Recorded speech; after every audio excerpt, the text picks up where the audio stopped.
నమస్కారం గంటారావానికి స్వాగతం ముందుగా ప్రధాన అంశాలు విద్యార్థులు భవిష్యత్తు లక్ష్యాలను నిర్దేశించుకోవాలన్న రాష్ట్రపతి విశాఖలో గిరిజన వర్సిటీ తొలి స్నాతకోత్సవంలో పట్టాలు ప్రదానం ప్రజల జీవితాల్లో మార్పు తీసుకురావడమే అసలైన విద్య భవిష్యత్తు నాయకులుగా విద్యార్థులను తీర్చిదిద్దుతామన్న లోకేష్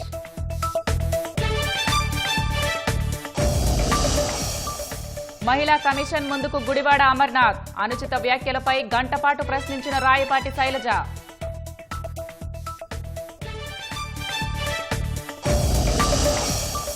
విజయవాడ పశ్చిమ బైపాస్ పై రోడ్డు ప్రమాదం తల్లి కుమారుడు సహా ముగ్గురు దుర్మరణం